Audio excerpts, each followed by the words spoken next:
9h, bonjour à toutes et bonjour à tous. Bonjour à nos amis journalistes, toujours fidèles. Alors, je vais procéder à l'appel.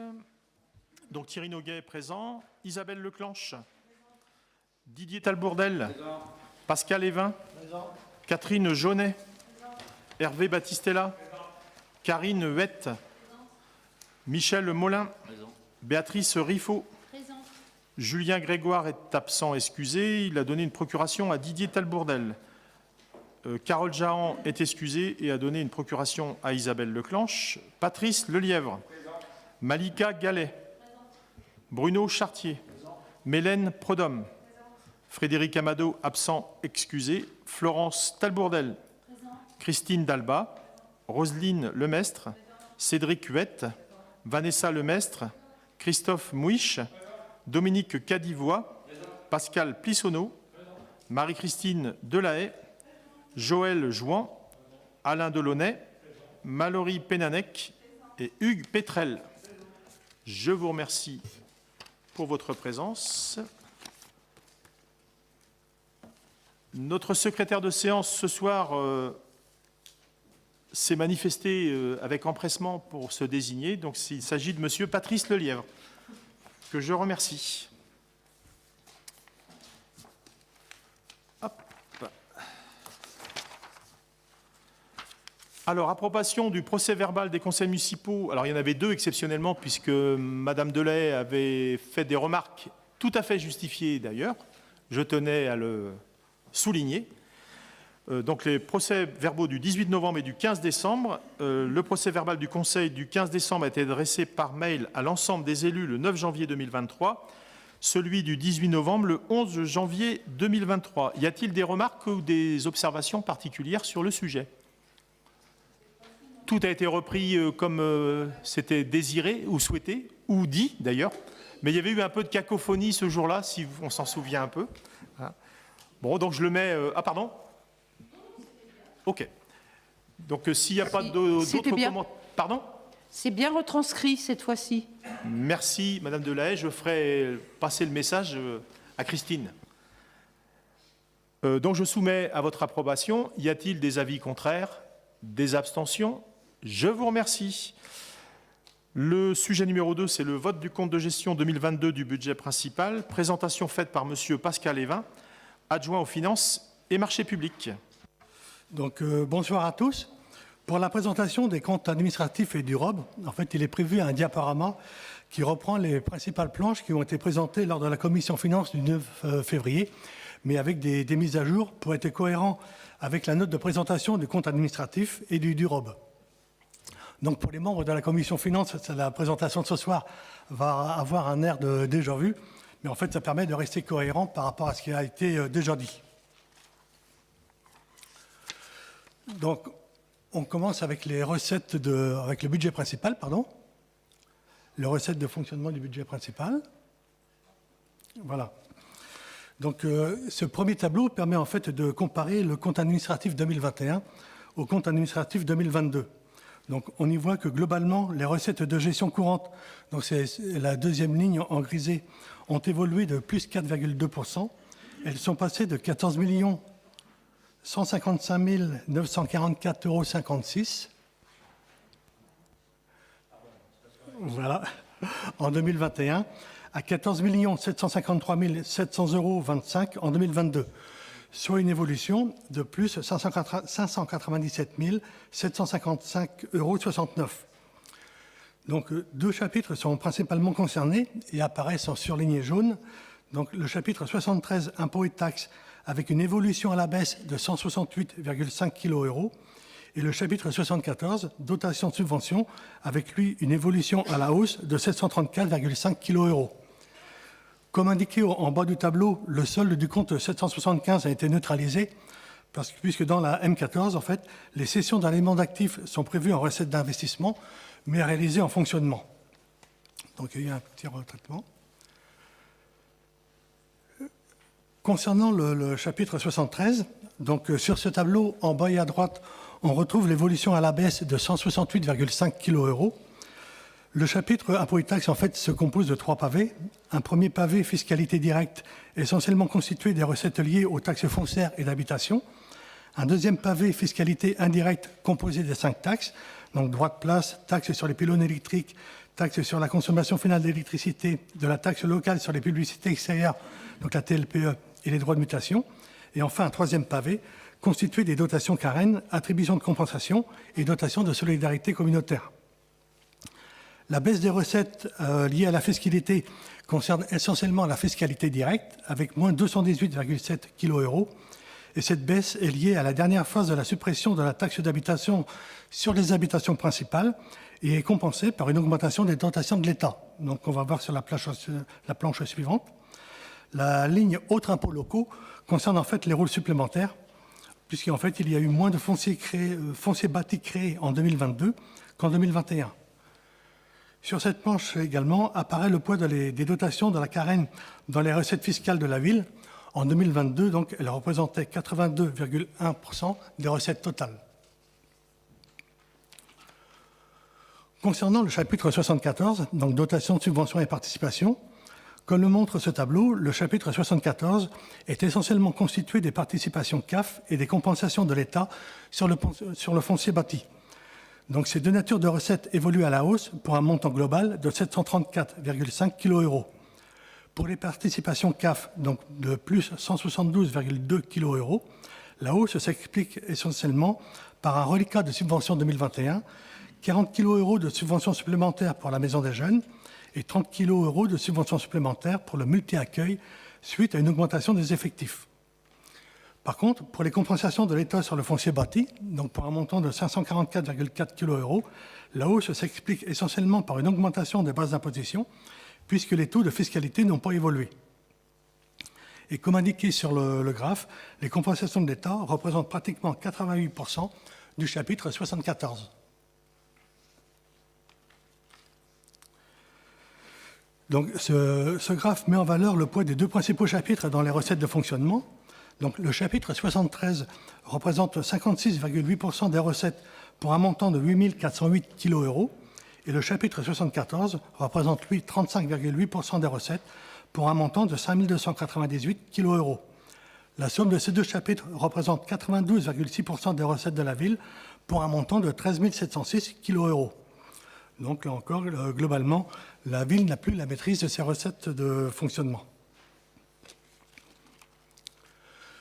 Concernant les dépenses, donc comme pour les recettes, ce tableau permet de comparer le CA 2021 au CA 2022. On y voit que globalement, les recettes de gestion courante, donc c'est la première ligne en grisé, ont évolué de plus 5,4%. Elles sont passées de 10 936 193,11 € en 2021 à 11 530 509,18 € en 2022, soit une évolution de plus 594 316,07 €. Les principales évolutions, donc surlignées en jaune sur le tableau, concernent les charges à caractère général pour plus 156,5 kg, donc soit 7,7% de plus par rapport à 2021, mais également les charges de personnel pour plus 376,3 kg, soit 5,4% de plus par rapport à 2021. Sur ce tableau, on voit également que les charges exceptionnelles, donc c'est le chapitre 67, ont évolué de plus 156,6 kg en lien avec la concession d'aménagement du champ Rochaud signée avec la Sonadev, qui était de 152 kg.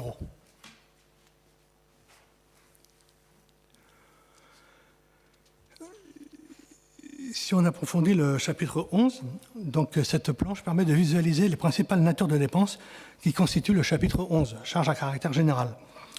Sur le tableau en haut et à gauche, c'est peut-être pas très, très lisible, les natures de dépenses ont été classées par ordre décroissant. On peut voir que 4 natures de dépenses représentent à elles seules pratiquement 84% du chapitre 11.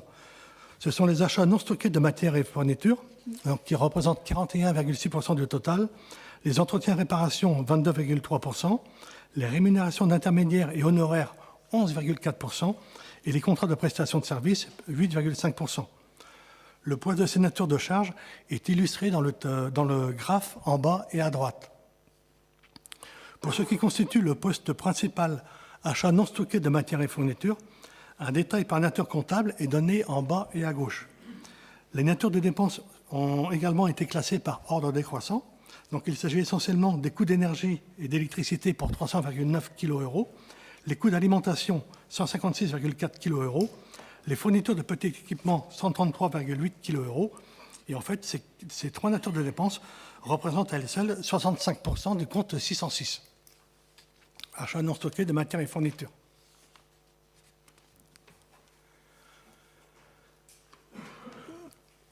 Donc, sur cette planche, en fait, on a un tableau qui met en valeur l'évolution des principales natures de dépenses qui constituent les charges courantes de gestion.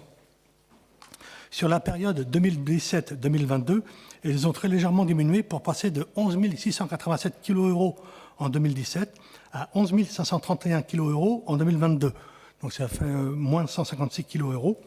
Donc, cette diminution est surtout vraie pour les charges à caractère général qui passent de 2 480 kg en 2017 à 2 184 kg en 2022. Donc, c'est la courbe rouge du graphe. C'est également vrai pour les autres charges de gestion courante qui passent de 2 264 kg en 2017 à 1 502 kg en 2022. Là, par contre, c'est la courbe verte sur le graphe. Par contre, pour ce qui concerne les charges personnelles, là, c'est la courbe bleue, elles sont en nette progression, surtout depuis 2020. Elles sont passées de 6 515 kg en 2019 à 7 400 kg en 2022. Cette évolution résulte à la fois de causes exogènes, mais aussi de causes liées à des choix de campagne, comme le montrera la planche suivante. Pour autant, sur la période 2017-2022, les charges de personnel n'ont augmenté en moyenne que de 2,8%. Donc, comme indiqué, l'évolution sensible des charges de personnel sur les années 2021 et 2022 résulte à la fois de causes exogènes, mais également de choix politiques de la nouvelle équipe municipale. Donc, on a la campagne parmi ces événements, donc on a la campagne de recensement de la population qui a eu lieu, l'embauche de 2 policiers municipaux en 2021, conformément aux engagements de campagne et rémunérés sur une année pleine en 2022. On a également eu la réinternalisation de l'activité Starter, devenue Maison de la Jeunesse. Donc, c'est en fait cette réinternalisation s'est traduite par un transfert de charges du chapitre 65, autres charges de gestion courante, vers le chapitre 12, charges de personnel. En 2022, cette réinternalisation a conduit à augmenter le chapitre 12 de 126,4 kg, alors que si on avait maintenu le soutien à Starter, le chapitre 65, lui, aurait augmenté de 165 kg. Donc, en définitive, la réinternalisation a permis de faire une économie de 38,6 kg. Parmi les raisons qui expliquent l'augmentation des charges de personnel, il y a également les négociations relatives aux 1607 heures, dont la valorisation des salaires pour les personnes exerçant des activités pénibles, le dégel du point d'indice par l'État et augmentation du SPIC au 1er juillet 2022. Donc l'impact de cette mesure se fera pleinement ressentir en 2023. On a également eu la revalorisation des premiers échelons du grade de rédacteur ayant un impact à la hausse sur les agents titulaires de ce grade et sur la prime de fin d'année. L'impact de cette mesure se fera également pleinement ressortir en 2023. Et on a également eu un absentéisme assez important nécessitant, selon les cas, à recourir à des personnels contractuels.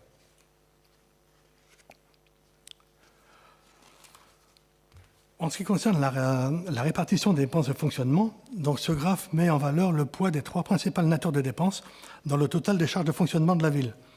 Les charges de personnel représentent 61,4% des charges pour un montant de 7 400 kg. Les charges à caractère général, 18,1% des charges pour un montant de 2 184 kg. Et les autres charges de gestion courante, 12,5% des charges pour un montant de 1 502 kg. La somme de ces 3 natures de dépenses représente 92% des dépenses de fonctionnement de la ville pour un montant de 11 086 kg. Ces dépenses sont pour une large part contraintes et pour information, à côté du graphe, apparaît le ratio de rigidité des charges structurelles qui est pour la ville de 52,2%. Ce ratio, en fait, mesure la part des recettes réelles de fonctionnement mobilisées par les seules dépenses incompressibles ou tout du moins rigides que sont les charges personnelles et les annuités de dette auxquelles doit faire face la collectivité.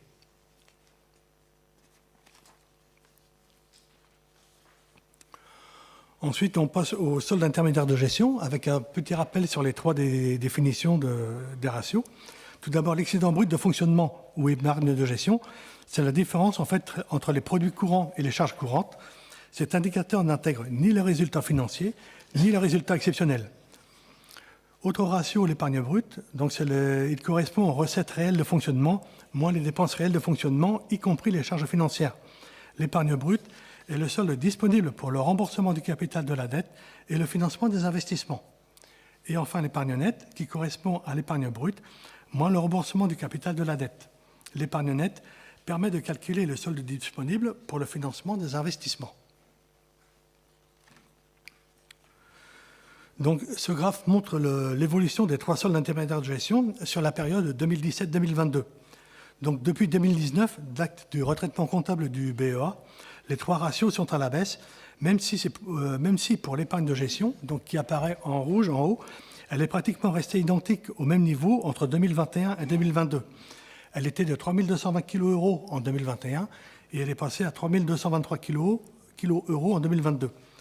Ces trois ratios restent cependant d'un bon niveau et sont conformes à la stratégie financière que nous nous étions fixée. Donc un taux de CAF brut d'au moins 15%, elle est de 18,5% en fin 2022. Une CAF nette d'au moins 1 million d'euros, là on voit qu'elle est de 2,5 millions d'euros à fin 2022. Et enfin une durée de désendettement autour de 5 ans, on va voir qu'elle est de 2,7 années à fin 2022. Donc, sur l'épargne brute, donc, elle est obtenue par différence entre les recettes réelles de fonctionnement après retraitement du compte 775 et les dépenses réelles de fonctionnement. Donc, à fin 2022, le montant de la CAF brute était de 2 237 kg et représentait 18,5% des recettes réelles de fonctionnement.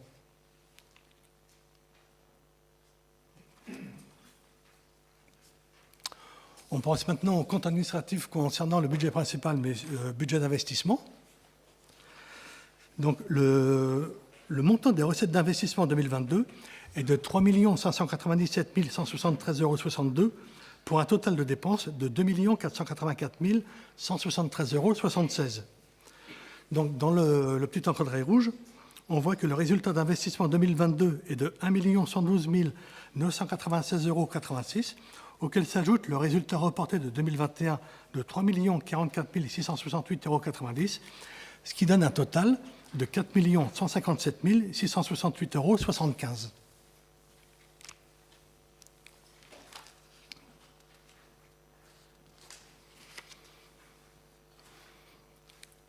Sur le détail du réalisé de 2022, à propos des dépenses d'investissement, donc le taux de réalisation des dépenses d'investissement est de 28% si l'on ne prend en compte que le réalisé, ça correspond à la colonne des mandats émis, mais en prenant en compte le reste réalisé, ce taux passe à 87%. Le montant important du reste réalisé, donc qui représente plus du double des dépenses comptabilisées, est lié au fait que les engagements de dépenses se sont faits en grande partie sur le deuxième semestre 2022, voire le dernier trimestre de 2022.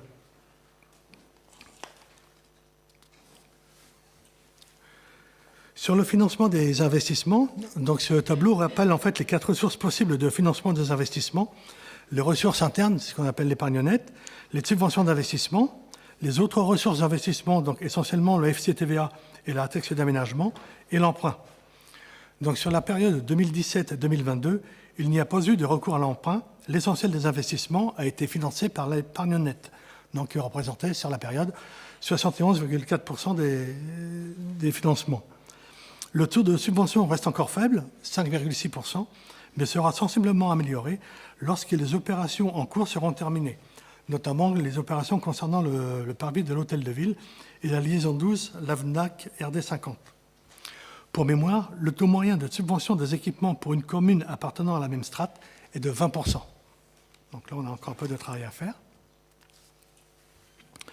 Sur la durée de désendettement, en fait, elle représente le nombre d'années que mettrait la collectivité à rembourser sa dette si elle consacrait la totalité de son épargne de fonctionnement à la rembourser. À fin 2022, cette durée était de 2,7 années, ce qui est très satisfaisant au vu du petit graphe à droite qui indique que jusqu'à 8 ans, nous sommes dans une zone verte. Pour mémoire, dans notre stratégie financière, notre souhait était de rester autour d'une durée de désendettement de 5 ans. Sur la graphe principale, on constate également que comme l'épargne brute diminue en 2022, la durée de désendettement reste identique à 2021, malgré la diminution de l'encours de dette, qui est de 7 735 kg à fin 2021 et qui passe à 7 518 kg à fin 2022.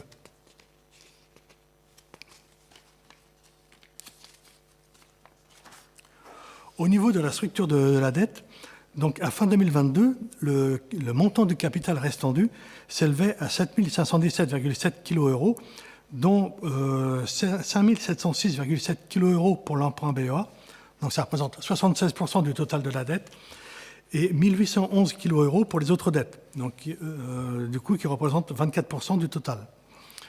Avec un petit aparté, sur la note de présentation du CA, les 7 517,7 kg de capital restant dû apparaissent dans la colonne 2023. C'est parce qu'en fait, dans la note de synthèse, il s'agissait d'une situation qui est présentée au 1er janvier de chaque année. Donc la situation au 1er janvier 2023 correspond à celle du 31 décembre 2022.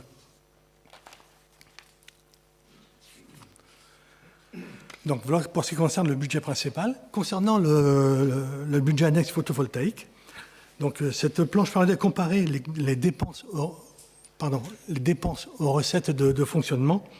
Le résultat cumulé à fin 2022 est de 548 euros et 1 centime, dont 400 euros 92 centimes de résultat 2021 reporté sur 2022.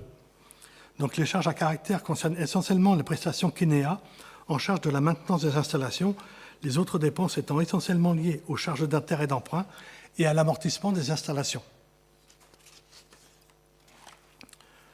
Concernant le budget d'investissement du budget photovoltaïque, en fait, le résultat cumulé à fin 2022 est de 34 255,49 euros, dont 32 676,79 euros de résultat 2021 reporté sur 2022. La principale dépense concerne le remboursement d'emprunt pour un montant de 7 073,96 euros.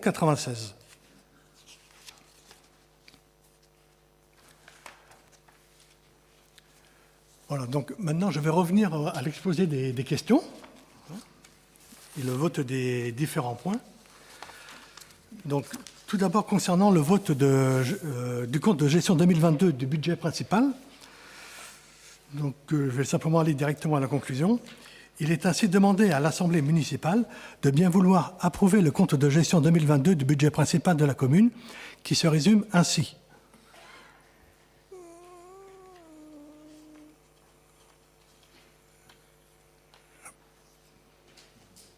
Petit problème technique.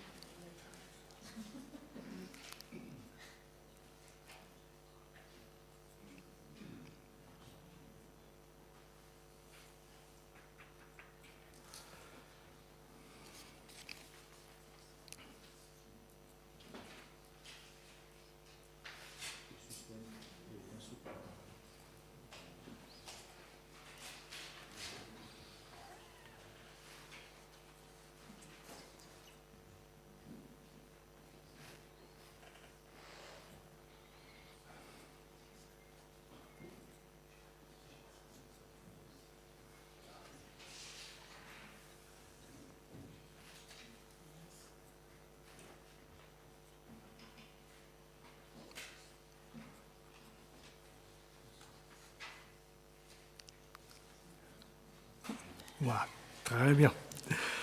Donc, c'est la page suivante. Voilà. Donc, sur la dernière colonne du tableau, à droite, on lit le résultat de clôture à fin 2022. Pour l'investissement, donc, on retrouve le montant de 4 157 668,76 euros. Et pour la partie fonctionnement, un résultat de clôture à fin 2022 de 3 018 401,49 euros. Ce qui donne un total de 7 176 070,25 euros. Donc on peut passer au vote si tu veux, Thierry. Y a-t-il des questions ou des observations sur ce sujet? Je voulais remercier Pascal d'ailleurs pour la clarté de son exposé. Merci.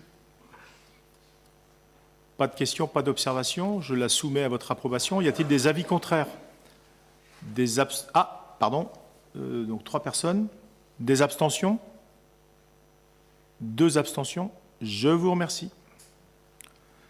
Le sujet suivant, donc, c'est le vote du compte administratif du budget principal. Donc, la présentation est toujours faite par Monsieur Pascal Évin, adjoint aux finances et marchés publics. Oui, mais elle est faite. Par contre, il faut que tu sortes. Et par contre, voilà, je redonne la parole, enfin la présidence à Monsieur Michel Molin, mon premier adjoint, puisque je n'ai pas droit d'être présent. Donc, je vous quitte. Mangez des chocolats.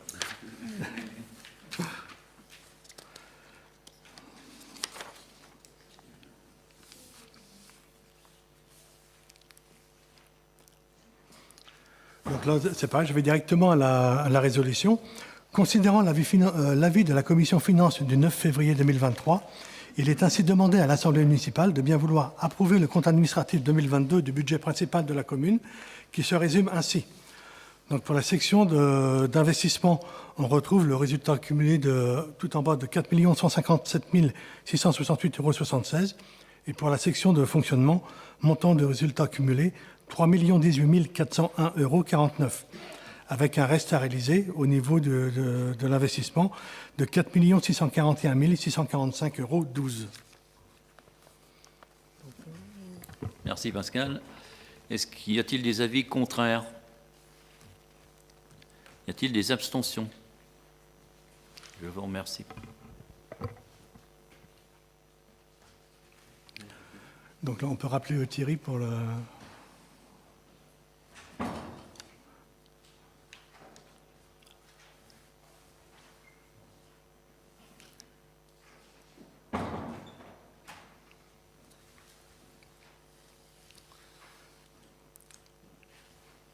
Donc là, le vote concerne le compte de gestion du budget annexe production d'électricité photovoltaïque. Concernant l'avis de la Commission Finances du 9 février 2023, il est ainsi demandé à l'Assemblée municipale de bien vouloir approuver le compte de gestion 2022 du budget annexe production d'électricité photovoltaïque de la commune, qui se résume ainsi. Donc, dernière colonne à droite, résultat cumulé sur l'investissement, 34 255,49 € et résultat cumulé sur la section de fonctionnement, 548,01 €. Et donc, montant de résultat global, 34 803,50 €.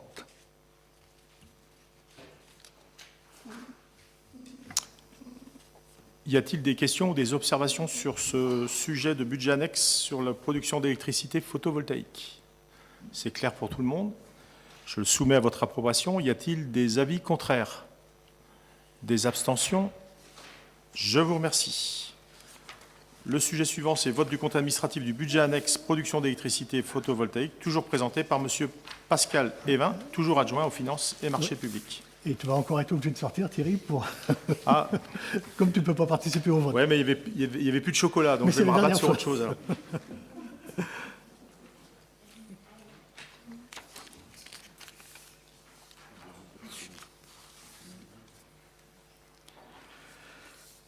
Donc, considérant l'avis de la Commission Finances du 9 février 2023, il est demandé à l'Assemblée municipale de bien vouloir approuver le compte administratif 2022 du budget annexe production d'électricité photovoltaïque de la commune, qui se résume ainsi.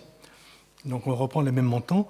Montant cumulé du résultat sur la section d'investissement, 34 255,49 € et montant du résultat cumulé sur la section de fonctionnement, 568,24 €.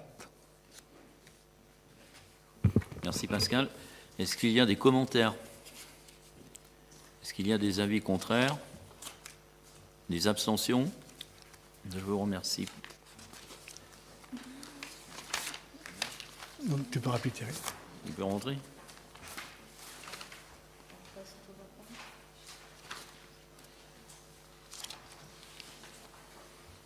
C'est vachement marrant, s'il te plaît. C'est marrant. Hein? Ouais, c'était...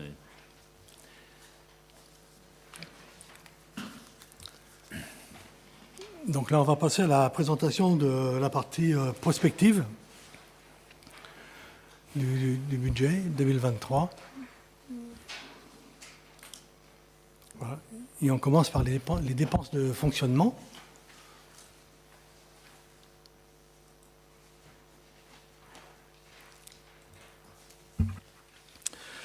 Donc, ce tableau fait une comparaison entre le BP 2022 et le BP 2023. Donc, concernant le chapitre 23, virement à la section d'investissement, la cellule apparaît en bleu ciel, car l'affectation du résultat 2022 entre la section de fonctionnement et celle d'investissement n'a pas encore été validée. C'est également la raison pour laquelle il n'est pas possible de calculer l'évolution globale des charges de fonctionnement entre 2022 et 2023. C'est pourquoi les cellules apparaissent en hachuré sur la dernière ligne du tableau. L'évolution globale des charges de gestion courante pour 2023 est limitée à 1,2%. L'augmentation des charges de personnel est contenue à 1,8% dans la mesure où les départs en retraite d'agents ont déjà été remplacés. Il ne faut pas exclure cependant un nouveau dégel du point d'indice en 2023, ce qui impliquerait une nouvelle augmentation de la masse salariale. Le versement SONADEV à hauteur de 152 kg en 2023 est maintenu. Et enfin, pour le chapitre 68, donc sur les dotations, amortissements et provisions, l'évolution de ce poste est liée à l'ajustement des provisions pour créances douteuses et à l'ajustement de la provision pour risque à charge. Donc ça fera l'objet des points 7 et 8 de l'ordre du jour du Conseil municipal. Sur l'évolution des charges à caractère général, donc l'évolution globale de ces charges est de plus 2,2%, soit 52 kg. Les principaux postes concernés, donc qui apparaissent en surligné jaune, sont les suivants. Compte 606, augmentation des dépenses d'électricité et des dépenses pour l'alimentation. Compte 611, abonnement pour des logiciels métiers RH, notamment gestion du temps et finances. Et 615, augmentation dans la maintenance des équipements de restauration rapide, vidéoprotection, batterie véhicule électrique, etc. Et en fait, donc ces postes apparaissent en forte augmentation, mais il y a d'autres postes qui apparaissent en nette diminution, notamment le compte 622, rémunération d'intermédiaires honoraires, qui lui affiche une baisse de 32,6 kg, mais également le compte 628, donc divers, qui affiche une baisse de 20,9 kg.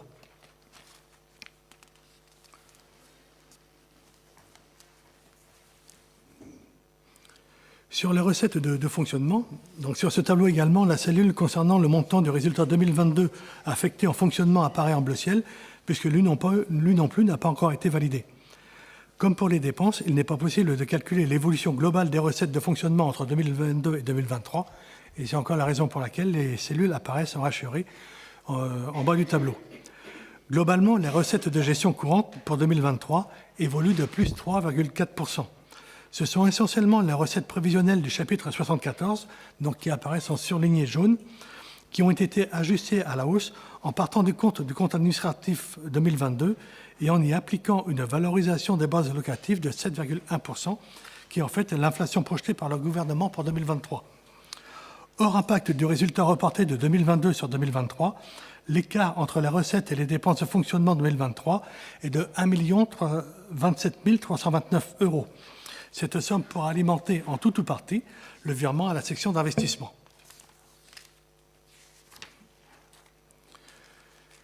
Et concernant notre stratégie d'investissement 2023-2026, donc en fait notre programme d'investissement s'articule autour de deux axes.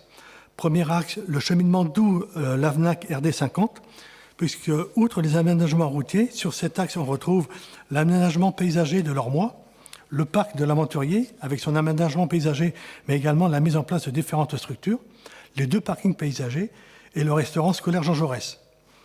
Et le deuxième axe, donc l'opération Centre de Bourg,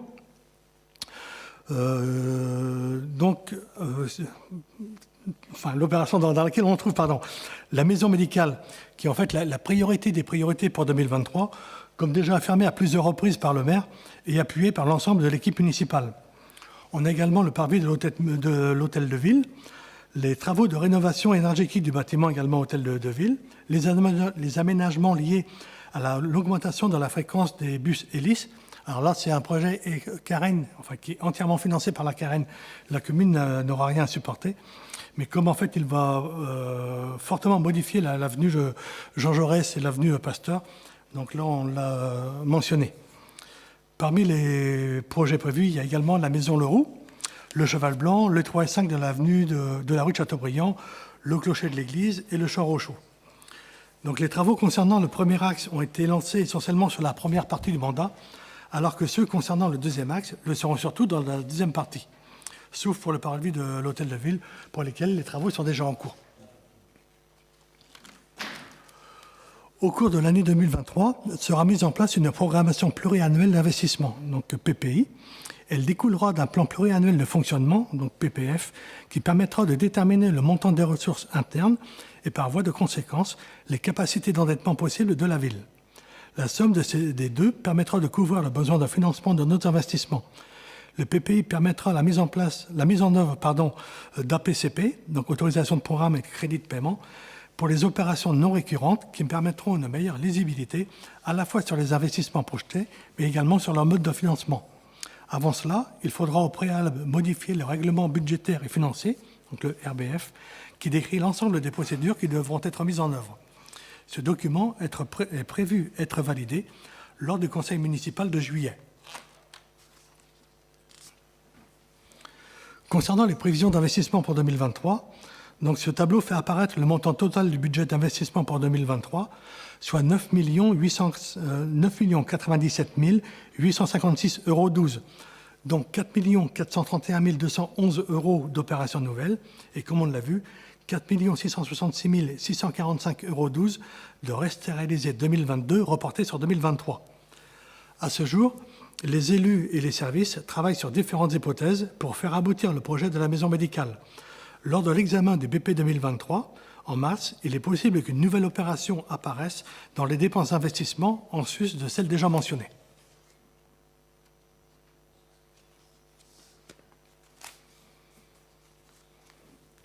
Donc voilà pour ce qui était de la présentation de la partie prospective.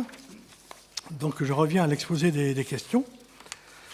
Donc, considérant l'avis de la Commission Finances du 9 février 2023, il est ainsi demandé à l'Assemblée municipale de bien vouloir prendre acte que le débat relatif aux orientations budgétaires 2023 a bien eu lieu à l'appui du présent rapport et valider les orientations budgétaires présentées. Merci Pascal pour cette présentation. C'est toujours fastidieux les chiffres, mais je pense que c'est plutôt agréable à regarder quand c'est clair. Y a-t-il des observations ou des questions sur ce sujet?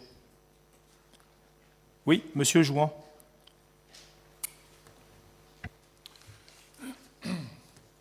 Donc nous remercions la majorité pour nous avoir transmis des documents en heure et en temps cette année.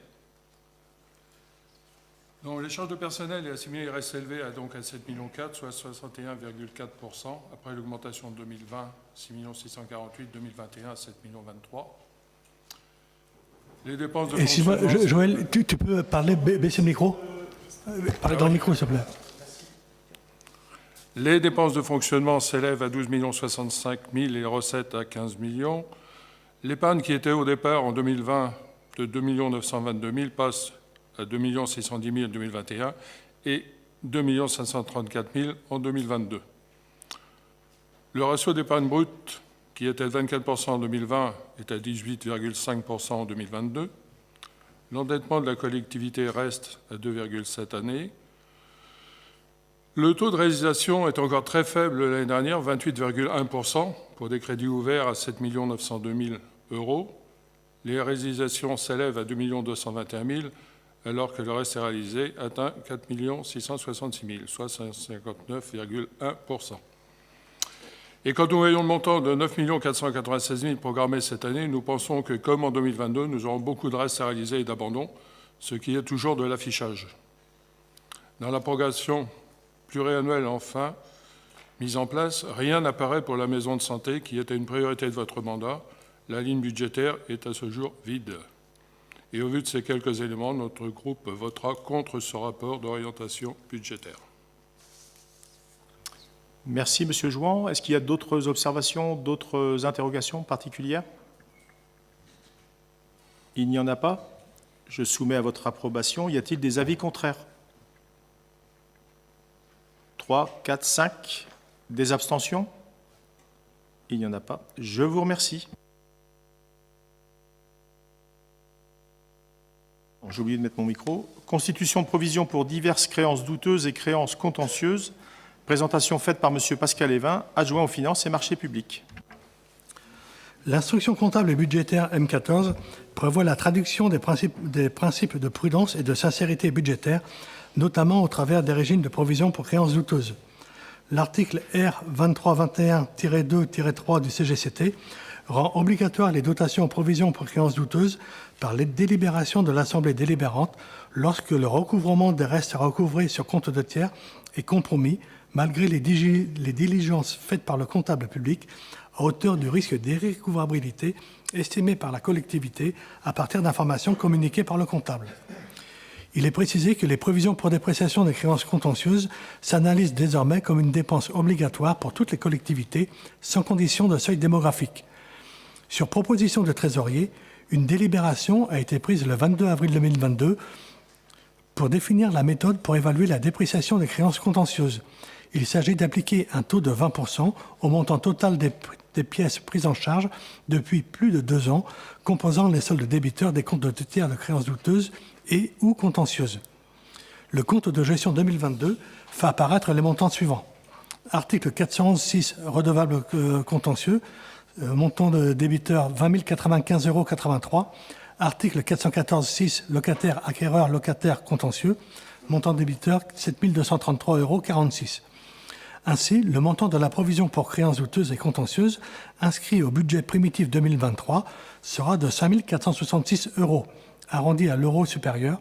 Ce montant étant supérieur aux 4 646 € retenus en 2022, il y a donc lieu de délibérer à nouveau, et ce, d'autant que la provision a été entièrement reprise en cours d'exercice. Vu l'avis favorable de la Commission Finances en date du 9 février 2023, étant rappelé que les crédits nécessaires seront inscrits au BP 2023 et que les dépenses seront comptabilisées par un mandat en section de fonctionnement compte 681.7, provision semi-budgétaire, il est ainsi demandé à l'Assemblée municipale de bien vouloir approuver la méthode proposée par le trésorier pour évaluer la dépréciation des créances douteuses et contentieuses, soit 20% des montants constatés sur le compte de gestion 2022, autoriser la constitution d'une provision pour créances douteuses de 5 466 € sur 2023 et autoriser la réinscription de cette même somme sur les exercices suivants, à condition que le besoin en provision n'excède pas cette somme, qui devra être recalculée avant le vote de chaque budget primitif. Merci Pascal. Y a-t-il des observations ou des commentaires sur ce sujet? Il n'y en a pas. Je mets donc au vote. Y a-t-il des avis contraires? Des abstentions? Je vous remercie. Le sujet suivant, constitution de provision suite à procédure contentieuse rue Anatole France, numéro 238-96-8 et rue Pierre Curie, numéro 211-2013-1.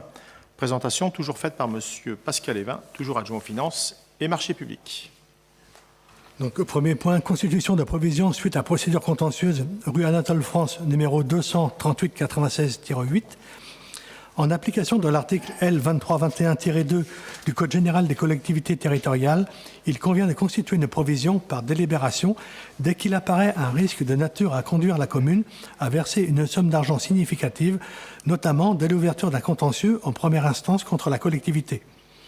Cette provision est constituée à hauteur du montant estimé par la collectivité de la charge qui pourrait en résulter en fonction du risque financier encouru. Lorsque le risque se concrétise, il convient de reprendre la provision et régler la condamnation. Si le risque est écarté, la provision sera reprise et devient une recette de la section de fonctionnement. Un recours a été déposé contre la ville devant le tribunal administratif de Nantes, numéro 238-96-8, le 16 mars 2020. Le contentieux présent porte sur la contestation de titres de recettes émis par la commune suite à l'exécution de travaux pour le compte de tiers. Vu l'avis favorable de la Commission Finances en date du 9 février 2023, au vu des éléments qui précèdent concernant ce contentieux en cours et étant rappelé que les crédits nécessaires seront inscrits au BP 2023 et que les dépenses seront comptabilisées par un mandat en section de fonctionnement au compte 681.5, provision semi-budgétaire, il est ainsi demandé à l'Assemblée municipale de décider de constituer une provision pour contentieux d'un montant de 25 816 €. On aurait pu passer une seule délib, mais je préfère qu'on fasse en séparé. Est-ce qu'il y a-t-il des commentaires sur cette... alors c'est un vieux dossier, rue Anatole France, qui existe déjà depuis un certain temps. Y a-t-il des commentaires ou des précisions à apporter, ou tout est clair pour vous? Donc je la soumets à votre approbation. Y a-t-il des avis contraires? Des abstentions? Je vous remercie. Pascal, je te redonne la parole. Merci. Donc, deuxième point, constitution de provision suite à procédure contentieuse, rue Pierre-Curie, numéro 2112-2013-1. En application de l'article L. 2321-2 du Code général des collectivités territoriales, il convient de constituer une provision par délibération dès qu'il apparaît un risque de nature à conduire la commune à verser une somme d'argent significative, notamment dès l'ouverture d'un contentieux en première instance contre la collectivité. Cette provision est constituée à hauteur du montant estimé par la collectivité de la charge qui pourrait en résulter en fonction du risque financier encouru. Lorsque le risque se concrétise, il convient de reprendre la provision et régler la condamnation. Si le risque est écarté, la provision sera reprise et devient une recette de la section de fonctionnement. Un recours a été déposé contre la ville devant le tribunal administratif de Nantes, numéro 2112-2013-1, le 26 octobre 2021. La propriété concernée se trouve en limite séparative avec une parcelle appartenant à la commune sur laquelle est implanté un calvaire accessible au public. Des bambous étaient implantés sur la parcelle appartenant à la commune en limite séparative. Des désordres ont été constatés sur le mur mitoyen de la propriété bâtie. Le contentieux présent porte sur la demande de réparation des frais occasionnés par la réparation du mur et par l'indemnisation du préjudice. Le montant total de la réclamation s'élève à 52 000 €.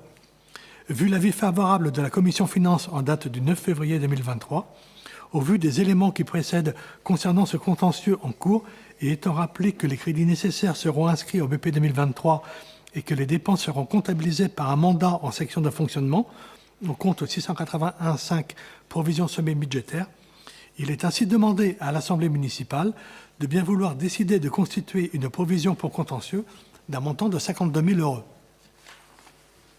Merci Pascal. Y a-t-il des commentaires ou des observations particulières? Bon, c'est une maison qui est située juste à coller du calvaire dans la rue Pierre-Marie Curie. Et en fin de compte, la maison en bas, elle était toute lambrissée. Et quand les personnes ont fait des travaux, ont enlevé les lambris, ils sont aperçus qu'il y avait de l'humidité. Et en cherchant un peu plus loin, les rhizomes forcément des bambous qui étaient plantés dans le calvaire qui appartient à la commune et en était la cause. Donc on a dessouché, on a fait le nécessaire et donc voilà, d'où l'objet de cette délibération. Comme ça vous avez l'explication complète. Je la soumets à votre approbation s'il n'y a pas de commentaires ou d'observations. Y a-t-il des avis contraires? Des abstentions? Je vous remercie. Le sujet suivant, attribution subvention exceptionnelle, Médecins sans frontières, soutien des actions après le séisme en Turquie et Syrie. Présentation faite par Madame Florence Talbourdel, adjointe à la solidarité et au logement. Vu le Code général des collectivités locales, notamment les articles L. 4221-1 et L. 4221-5, vu l'instruction budgétaire et comptable M14, considérant les apports de la loi dite 3DS, différenciation, décentralisation, déconcentration et simplification, sur la notion de conflit d'intérêts, il est demandé aux élus concernés de se déporter en fonction de l'objet de la délibération et notamment lors de l'octroi de subventions, sauf si leur participation au sein de l'association est prévue par la loi. Sur avis de la conférence des présidents de groupe réunie le 13 février 2023, considérant l'appel aux dons de la part de l'association Médecins sans frontières, dans le cadre de l'aide aux populations sinistrées par ce séisme et en vue d'agir rapidement partout où les secours d'urgence sont nécessaires. Il est ainsi demandé à l'Assemblée municipale de bien vouloir approuver l'attribution d'une subvention exceptionnelle de 1 000 € à l'association Médecins sans frontières. Merci Florence. Y a-t-il des questions ou des observations sur le sujet? Lors de la dernière conférence des présidents, on a posé la question et les présidents de groupe étaient unanimement d'accord. Et donc, je vous remercie par avance de voter à l'unanimité, même si je n'ai pas à influencer le vote, mais je trouve que c'est une action nécessaire. Je voulais juste vous rappeler aujourd'hui que c'est une date un peu funeste, puisque c'est les 1 an du conflit en Ukraine. Nous avons assisté, certains d'entre nous, au rassemblement à Saint-Nazaire. C'était très émouvant. Il y avait beaucoup de familles ukrainiennes et c'était vraiment un moment chaleureux. Bon, je m'éloigne du sujet, mais je tenais aussi à faire part que nous avons aussi une pensée émue pour nos voisins ukrainiens qui souffrent, même si chez nous, en ce moment, on ressent un peu le froid. Je crois que chez eux, ils doivent le ressentir aussi davantage. Voilà. Ceci étant dit, je mets cette délibération à votre approbation. Y a-t-il des avis contraires? Des abstentions? Je vous remercie chaleureusement. Modification du tableau des effectifs, présentation par M. Didier Talbourdel, adjoint aux ressources humaines. Bonsoir à tous. Vu le Code général des collectivités territoriales, vu le Code général de la fonction publique, vu la délibération du Conseil municipal du 15-12-2022 portant modification du tableau des effectifs, vu l'avis favorable de la Commission des ressources humaines du 8-2-2023, considérant qu'il appartient au Conseil municipal de fixer l'effectif des emplois à temps complet et à temps non complet nécessaires au fonctionnement des services, il est ainsi demandé à l'Assemblée municipale de bien vouloir adopter la modification du tableau des emplois suivants compte tenu des nécessités de service. Création d'un poste à temps complet au 1er mars 2023, c'est un poste de puéricultrice. Les crédits nécessaires sont inscrits au budget primitif 2023 de la collectivité. Merci Didier. Y a-t-il des commentaires ou des observations sur cette délibération? Il n'y en a pas. Je la soumets donc à votre approbation. Y a-t-il des avis contraires? Des observations? Des abstentions, pardon? Je ne sais plus ce que je dis. Je vous remercie. Le sujet suivant, création d'un emploi non permanent et autorisant le recrutement d'un agent contractuel pour mener à bien un projet. Présentation faite par M. Didier Talbourdel, adjoint aux ressources humaines. Vu le Code général de la fonction publique, et notamment ses articles L. 332-24 et L. 332-26, autorisant le recrutement d'agents contractuels pour un contrat à durée déterminée d'une durée minimale d'1 an et maximale de 6 ans, afin de mener à bien un projet ou une opération identifiée. Vu l'avis favorable de la Commission des ressources humaines du 8-2-2023, considérant que la première phase de la restructuration du groupe scolaire Jean Jaurès, de même que celle de l'aménagement du cœur de bourg comportant l'articulation de l'aménagement de la rue Jean Jaurès avec les aménagements de la ligne Hélice, vont être lancées cette année pour être réceptionnées au cours du premier trimestre 2026. Considérant les tâches associées au lancement de ces opérations, qui consistent à assister la maître d'ouvrage dans le processus décisionnel, piloter les programmes, prendre en compte les coûts des opérations dans une démarche de performance environnementale et à représenter la maîtrise d'ouvrage auprès des partenaires des opérations. Afin d'assurer ces missions, il convient de créer un emploi non permanent à temps complet et d'autoriser Monsieur le maire à recruter un agent contractuel pour une durée de 3 ans, renouvelable par décision expresse, sous réserve de ne pas excéder la durée totale de 6 ans. Il est ainsi demandé à l'Assemblée municipale de bien vouloir créer un emploi non permanent à temps complet à compter du 16 mars 2023 pour une durée de 3 ans sous le grade de technicien territorial, autoriser Monsieur le maire ou son représentant dûment habilité à recruter un contrat de projet au grade de technicien territorial pour effectuer les missions de chargé d'opération de construction et d'aménagement afin de mener à bien les premières phases de la restructuration du groupe scolaire Jean Jaurès et de l'agement du cœur de bourg. Les crédits nécessaires seront inscrits au budget primitif de l'année 2023. Merci Didier. Y a-t-il des commentaires ou des observations sur cette délibération? Il n'y en a pas. Je la soumets à votre approbation. Y a-t-il des avis contraires? Des abstentions? Je vous remercie. Le sujet suivant, c'est l'état récapitulatif des indemnités des élus versées en 2022. Pour information, il n'y aura pas de vote sur cette présentation. La loi numéro 2019-1461 du 27 décembre 2019 relative à l'engagement dans la vie locale et à la proximité de l'action publique en son article 93 prévoit que chaque année, les communes établissent un état présentant l'ensemble des indemnités de toute nature libellées en euros dont bénéficient les élus siégeant au conseil municipal au titre de tout mandat et de toute fonction exercée en leur sein et au sein de tout syndicat, au sens des livres 7 et 8 de la 5e partie ou de toute société mentionnée au livre 5 de la première partie ou filiale d'une de ces sociétés. Cet état est communiqué chaque année aux conseillers municipaux avant l'examen du budget de la commune. La même obligation est appliquée aux EPCI, article L. 5211-12-1, au département L. 3123-19-2-1 et aux régions L. 435-19-2-1. En matière de transparence, les communes publieront donc désormais chaque année un état présentant l'ensemble des indemnités dont bénéficient les élus siégeant dans leur conseil au titre de l'ensemble de leurs responsabilités, y compris au sein de syndicats mixtes, de sociétés d'économie mixte locales, de sociétés publiques locales ou de sociétés d'économie mixte à opération unique. Les élus municipaux de la ville de Montoire de Bretagne ne perçoivent pas d'indemnité au titre de sociétés d'économie mixte locale ou de sociétés publiques locales. Vous trouverez en annexe 6, chers collègues, la liste des montants bruts des indemnités perçues au titre de l'année 2022 par les élus siégeant au conseil municipal et celle des élus ayant siégé au conseil municipal.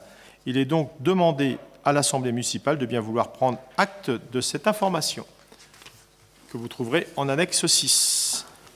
Je vous remercie. Le sujet suivant, création d'une aire de fitness de plein air, complexe sportif Bonnefontaine, demande de subvention auprès de l'Agence nationale du sport et du Conseil départemental de Loire-Atlantique. Présentation faite par M. Pascal Évin, adjoint aux finances et marchés publics. La municipalité a engagé une politique sportive visant à encourager, soutenir et développer la pratique sportive pour tous. Ainsi, parallèlement au soutien apporté aux pratiques sportives dites traditionnelles en club, la ville a su mesurer que la pratique physique passe aussi désormais par le développement des activités libres et autonomes. L'espace public est souvent un terrain de jeu privilégié pour ces pratiques. Pistes d'athlétisme, parcours de santé, chemins de randonnée, parcours urbain et mobilier urbain. Ce projet vient donc aux côtés du Prom Tract, donc pour l'activité de glisse, et du terrain de foot sport collectif, compléter et renforcer cette offre sportive de proximité dans un registre différent. L'activité physique de bien-être, activité cardio-respiratoire et renforcement musculaire. Selon une étude Sport dans les villes en 2022, portée par le Conseil national des villes actives et sportives et réalisée par l'Union Sport et Cycle en juin 2022, 57% des Français sont satisfaits ou très satisfaits de l'engagement des communes pour développer la pratique sportive. Avec une forte attente pour de nouveaux équipements tels sentiers de randonnée, piscines et pistes cyclables, les espaces de fitness de plein air arrivent en 5e position des 20 activités citées par les sondés. Cela démontre que ce projet est en accord avec une aspiration forte de la population. Ainsi, sur la ville de Montoire, cet espace pensé pour la diversité des publics pourra être utilisé par les employés des entreprises locales qui utilisent déjà la piste d'athlétisme et par les agents de la commune. À noter que la ville a mis en œuvre auprès des agents un dispositif Osons le sport destiné à encourager la pratique physique et sportive sur le temps de pause méridienne. En ce sens, cet espace de fitness workout viendra compléter les outils déjà disponibles. Par le collège, lors des cycles de fitness et renforcement musculaire, l'espace de fitness pensé au cœur du complexe sportif, à proximité immédiate du collège, donc 300 mètres, et des installations déjà utilisées par le professeur d'EPS, viendra en complément des équipements existants. Il répondra ainsi aux nouvelles pratiques physiques mises en œuvre en EPS et viendra ainsi renforcer l'intérêt des élèves pour la discipline. Par les associations sportives pour les reprises de saison en décontextualisant la préparation physique et pour développer de nouvelles activités orientées pratique physique et de bien-être. Par le sportif ou la sportive autonome, le projet est pensé pour que les agrès permettent une pratique qui réponde à des programmes d'entraînement plus poussés avec des agrès adaptables au niveau des pratiquants. Par l'usager qui souhaite simplement s'adonner à une pratique physique légère, cardio-respiratoire et d'entretien physique, et par un public senior pour des pratiques de santé, de maintien de la forme. Le projet est par ailleurs imaginé pour la pratique féminine. En effet, les aires de fitness workout sont trop souvent conçues pour des adultes masculins en raison de la difficulté présentée par les agrès proposés. Notre projet a été conçu pour offrir des agrès multiples et adaptables tant en termes d'effort musculaire, donc poids à résistance variable, qu'en termes de hauteur d'utilisation. Plusieurs possibilités. Les agrès seront aussi accessibles à un public en situation de handicap. Au-delà du vélo à bras, qui figure parmi les équipements, divers agrès sont aussi accessibles. Certains appareils connectés et l'affichage sur place avec une application dédiée peut aussi contribuer à cette accessibilité. Cette aire de fitness extérieur workout est un plateau d'environ 125 m² sur lequel sont disposés et ancrés un ensemble d'ateliers, barres, échelles, anneaux, etc., pour travailler l'endurance, la force, l'équilibre et la souplesse. Le lieu d'implantation se situe dans le complexe sportif Bonnefontaine, un lieu vivant et fréquenté. À noter que la localisation du projet au cœur du complexe sportif et à proximité immédiate de la circulation piétonne principale du site en fait un spot de pratique qui n'est pas isolé, avec présence d'un éclairage, d'un point d'eau et des sanitaires. Cette aire se trouve à proximité immédiate d'un futur itinéraire de promenade et de randonnée. Le projet est composé d'appareils pour des activités cardio-respiratoires, donc vélo classique, vélo elliptique, vélo bras, tous connectés via un smartphone et une application dédiée permettant de contrôler la force du pédalage, d'enregistrer ces données et réaliser des programmes d'entraînement. D'appareils de musculation variés, barres parallèles, portiques, poids magnétiques guidés, plots de saut, bancs abdos. Là aussi, via l'application dédiée, le pratiquant peut accéder à une gamme complète d'exercices, de conseils et de vidéos de démonstration. Il permet aussi une pratique pour un groupe de 14 à 16 personnes simultanément, favorisant la pratique en équipe et donc associative. Cet équipement entre dans le champ des critères éligibles au plan 5000 équipements, pour lequel la ville sollicite une subvention auprès de l'Agence nationale du sport et auprès du Conseil départemental de Loire-Atlantique dans le cadre de l'aide au développement du trail et des espaces de fitness de plein air. Le plan de financement prévisionnel est le suivant. Donc, coût global du projet, 62 500 €. Subvention prévisionnelle du Conseil départemental, 20 800 €. Subvention à l'Agence nationale du sport, 29 000 €. Et donc, reste à charge pour la commune, 12 500 €.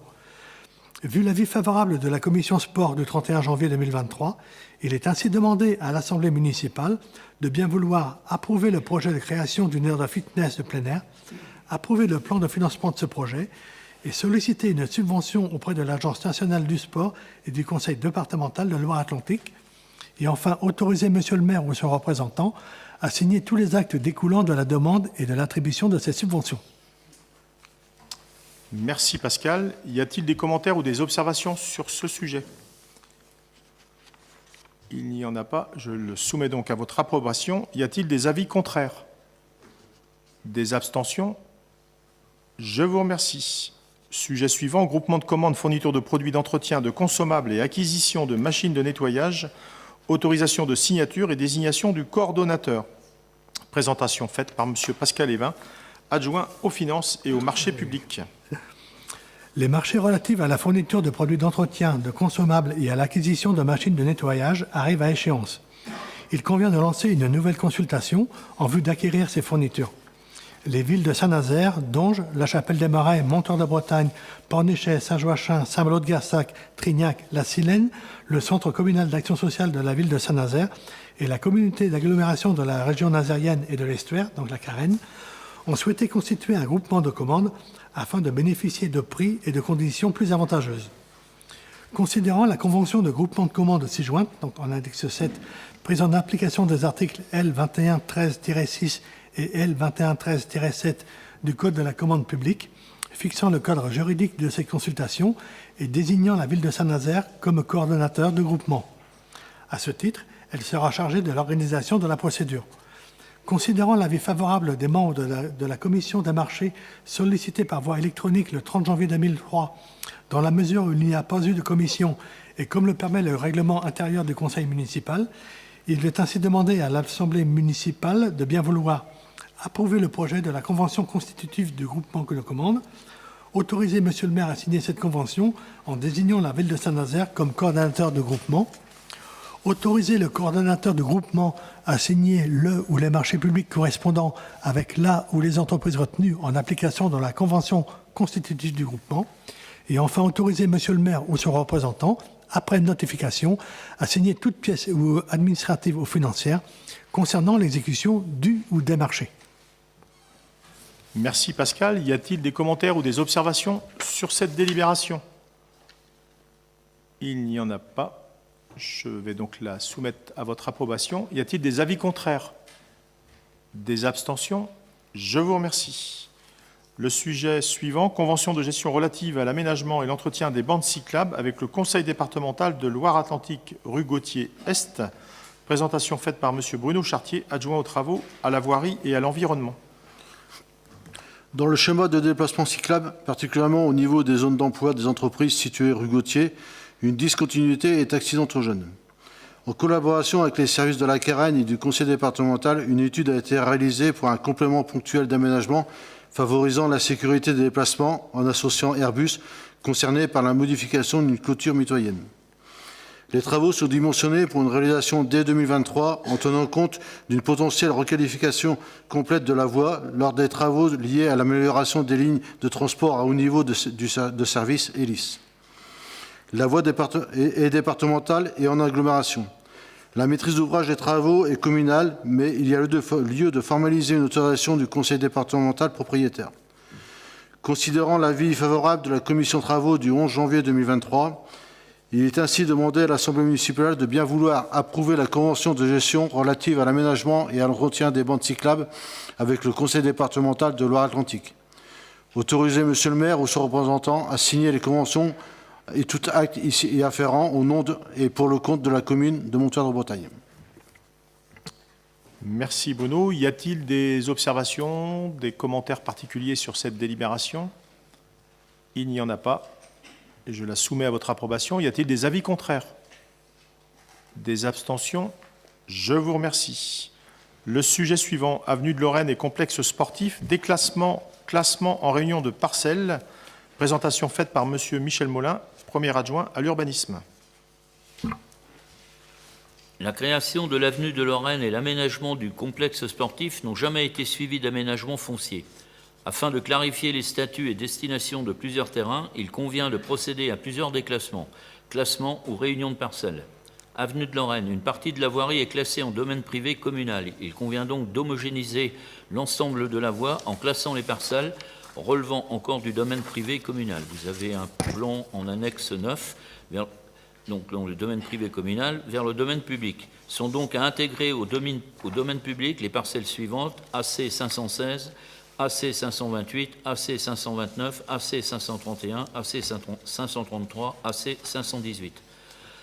Parking mitoyen du complexe côté sud rattaché à l'Île-de-France et est à classer dans le domaine public communal comme l'ensemble de la voie. Il s'agit de la parcelle aujourd'hui cadastrée AC 506 d'une contenance de 1070 mètres carrés.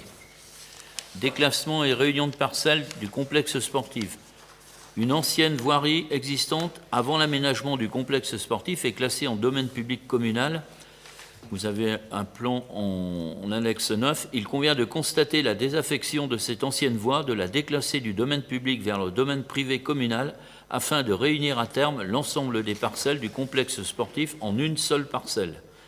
L'article L 141-3 du Code de la voirie routière stipule que le classement et le déclassement des voies communales sont prononcés par le conseil municipal. Les délibérations concernant le classement et le déclassement sont dispensées d'enquête publique préalable, sauf lorsque l'opération envisagée a pour conséquence de porter atteinte aux fonctions de desserte ou de circulation assurées. Le classement dans le domaine public des parcelles mentionnées en 1 et 2 et 3 de la présente délibération ne porte pas atteinte aux fonctions de desserte ou de circulation assurées actuellement par les voies. Vu l'article L 141-3 du Code de la voirie routière, vu l'article L 2111-1 du Code général de la propriété des personnes publiques, vu l'article L 2141-1 du Code général de la propriété des personnes publiques, vu l'avis favorable de la Commission urbanisme-environnement du 18 janvier 2023, il est ainsi demandé à l'Assemblée municipale de bien vouloir constater la désaffection de l'ancienne voie traversant le site du complexe sportif, décider d'incorporer la dite voie dans le domaine privé communal, approuver la réunion de l'ensemble des parcelles du complexe sportif, y compris celles correspondant à l'ancienne voie désaffectée et déclassée ci-avant. Décider de classer dans le domaine public communal les parcelles surmentionnées en 1 et en 2. Autoriser le maire ou son représentant à signer tout acte afférent à ce dossier. Merci Michel. Y a-t-il des observations ou des commentaires sur cette délibération? Oui, Madame Pénanec, je vous écoute. La question est pourquoi en fait la maison de la jeunesse n'apparaît pas dans le périmètre. On a sur l'annexe, en fait, on voit qu'il y a tous les périmètres et c'est vrai que juste ce petit bout là auquel la maison de la jeunesse, elle ne rentre pas dans le périmètre. C'était juste pour savoir pourquoi.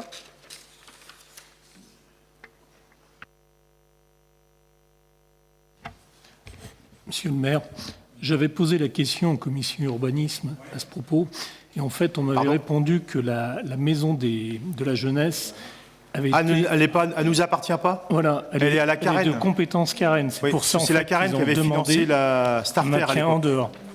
C'est pour ça. Ah oui, alors d'accord. Mais par contre, on avait justement demandé, au tout début de municipal, les documents sur le fait que la maison de la jeunesse appartienne à la Carène, et c'est vrai qu'on les a jamais eus, ces documents-là.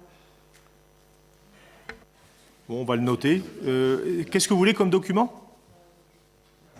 Le certificat de propriété comme quoi il appartient à la Carène? Oui. D'accord, voilà. ok. Tu pourras le noter, Catherine? Ouais. Ok, bon, on vous apportera les éléments et puis peut-être qu'on enverra la copie au président de groupe parce qu'on va peut-être pas diffuser ça à tout le monde, si ça vous ennuie pas. On est d'accord là-dessus? Ok.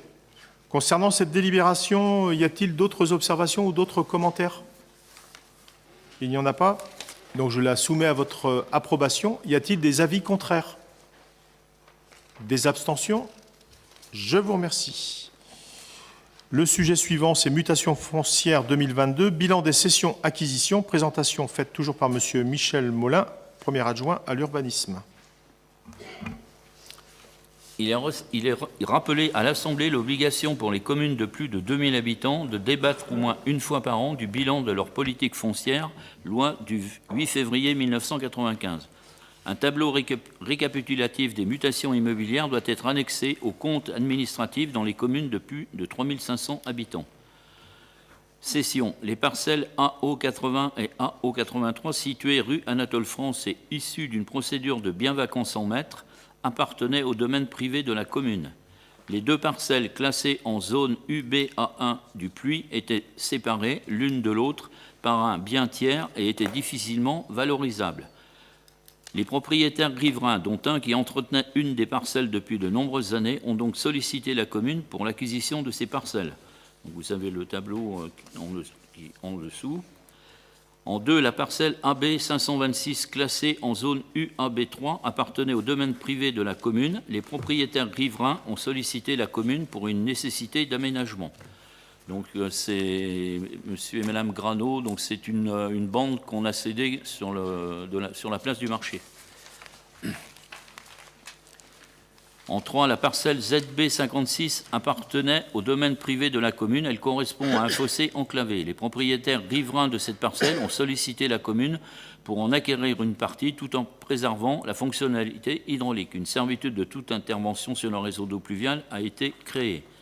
Donc c'est rue des Pâtures. Donc c'est un fossé qui, en fait, il y avait un problème de clôture. La personne avait une clôture qui s'affaissait en permanence, donc ce qui fait qu'on lui a cédé une partie du fossé de façon à ce qu'il puisse consolider sa clôture.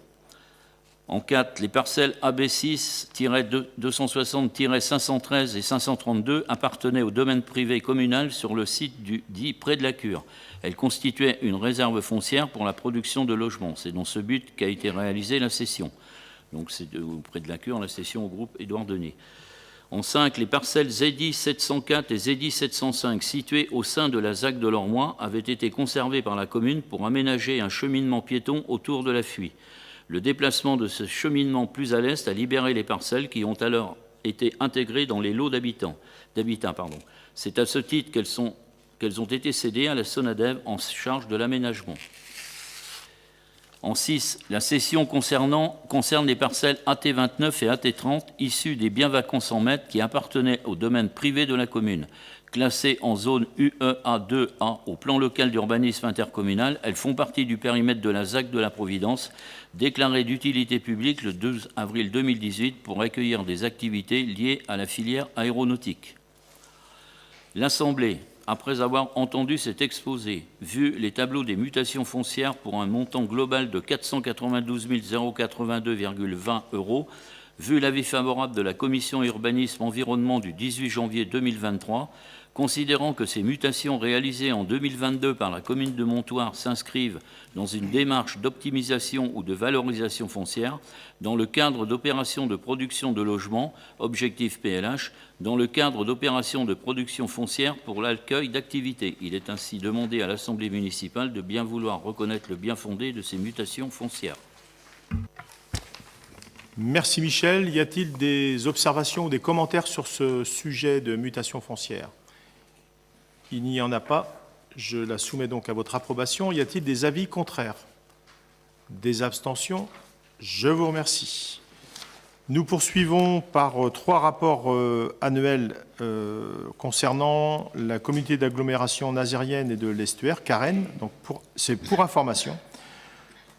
L'article L5211-39 du Code général des collectivités territoriales prévoit que le président d'un établissement public de coopération intercommunale adresse chaque année au maire de chaque commune membre un rapport retraçant l'activité de l'établissement accompagné du compte administratif.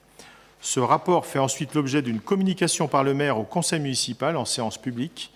Il est précisé que ce rapport a été adressé au préalable par voie électronique à l'ensemble des élus, un exemplaire papier a été remis à chaque président de groupe politique et qu'il est également consultable au secrétariat général. Vu le Code général des collectivités territoriales et notamment l'article L5211-39, il est donc proposé au conseil municipal de prendre acte de la communication du rapport relatif à l'activité de la Carène pour l'année 2021. Est-ce que tout le monde l'a bien reçu? OK. Rapport annuel 2021 des administrateurs de la SPL Stran Information. L'article L1524.5, 7e alinéa du Code général des collectivités territoriales prévoit que les organes délibérants des collectivités locales actionnaires se prononcent sur le rapport écrit qui leur est soumis par leurs représentants au conseil d'administration des sociétés publiques locales, SPL. Ce rapport fait ensuite l'objet d'une communication par le maire au conseil municipal en séance publique. Il est précisé que ce rapport d'activité a été adressé au préalable par voie électronique à l'ensemble des élus, un exemplaire papier a été remis à chaque président de groupe politique et qu'il est également consultable au secrétariat général. Vu le Code général des collectivités territoriales et notamment l'article L1524.5, 7e alinéa, il est donc demandé à l'Assemblée municipale de bien vouloir prendre acte du rapport d'activité de la SPL Stran pour l'exercice 2021. Là aussi, je vous pose la question de savoir si vous l'avez bien tous reçus. À première vue, oui, je vous remercie. Je continue dans ma lancée. Rapport annuel 2021 des administrateurs de la SPL Saint-Nazaire Agglomération Tourisme Information, autrement dit la SNAT. L'article L1524.5, 7e alinéa du Code général des collectivités territoriales prévoit que les organes délibérants des collectivités locales actionnaires se prononcent sur le rapport écrit qui leur est soumis par leurs représentants au conseil d'administration des sociétés publiques locales. Ce rapport fait ensuite l'objet d'une communication par le maire au conseil municipal en séance publique. Il est précisé que ce rapport d'activité a été adressé au préalable par voie électronique à l'ensemble des élus. Un exemplaire papier a été remis à chaque président de groupe politique et qu'il est également consultable au secrétariat général. Vu le Code général des collectivités territoriales et notamment l'article L.1524.5, 7e alinéa, il est donc demandé à l'Assemblée municipale de bien vouloir prendre acte du rapport d'activité de la SPL Saint-Nazaire Agglomération Tourisme pour l'exercice 2021. Je crois plutôt que c'est 2022 d'ailleurs, mais je pense qu'il y a une coquille là. Est-ce que vous l'avez bien tous reçu? Je vérifie. Ah non, c'est 2021. Je ne sais pas pourquoi c'est marqué 2022. Bon. Voilà. Le sujet suivant, compte rendu des décisions, article L.2122-22 du CGCT, présentation par moi-même. En application de la délibération qui lui a été donnée par le conseil municipal du 10 juillet 2020 en vertu de l'article L.2122-22 du Code général des collectivités territoriales, monsieur le maire rend compte des décisions qui ont été prises. Arrêté du maire du 29 décembre 2022, fixation des tarifs municipaux relatifs aux droits de voirie, de stationnement, de dépôt temporaire sur les voies et autres lieux publics, que vous avez en annexe 10. Décision du 16 septembre 2022, signature d'un contrat de maintenance et d'hébergement du logiciel Orphée de la médiathèque pour une année à compter du 1er janvier 2023, renouvelable par tacite reconduction 2 fois par période d'une année. L'attributaire, c'est C3RB Informatique qui se situe à Honnête-le-Château pour un montant annuel de 1 215,10 € hors taxe. Décision du 16/9/2022 toujours, signature d'un contrat d'hébergement et de maintenance du logiciel concept du CCAS pour une année à compter du 1er janvier 2023, renouvelable 3 fois par tacite reconduction par période de 12 mois. L'attributaire est la société Elissard qui se situe à Couzon au Mont-d'Or pour un montant annuel hors taxe de 2 130 €. Décision du 21 septembre 2022, signature d'un contrat de maintenance e-Parafer et Slow pour une année à compter du 1er janvier 2023. L'attributaire est Libriciel Scope qui est situé à Castelnau-le-Lay pour un montant annuel de 1 835 €. Décision du 10 janvier 2023, signature d'un contrat de location pour 3 ans à compter du 1er avril 2023 de 2 bouteilles de gaz pour le service plomberie du centre technique municipal. L'attributaire est Air Liquide situé à Saint-Priest. Montant pour 3 ans, 475,90 €. Enfin, les recettes perçues au titre du fonctionnement des cimetières communaux pour la période du 30 novembre 2022 au 23 janvier 2023 s'élèvent pour le renouvellement à 3 722,82 € et sur les achats de nouvelles concessions du cimetière paysager à 332,50 €. Je vous remercie de votre attention. Nous avons épuisé notre ordre du jour. Avant de partir, je voulais juste rappeler une date importante. Je sais que Marie-Christine y tient particulièrement, et moi aussi, et nous aussi. Concernant la Journée internationale pour le droit des femmes, l'association Femmes Solidaires Montoire vous invite à l'exposition Femmes ambassadrices de paix qui se déroulera dans le hall de l'Hôtel de Ville de Montoire de Bretagne du 8 mars au 23 mars. Donc, venez nombreux. C'est tout ce que je pouvais dire. Un petit peu de publicité ne fait pas de mal sur une noble cause. N'est-ce pas, Marie-Christine ? Je vous remercie de votre attention. Je vous souhaite une agréable soirée.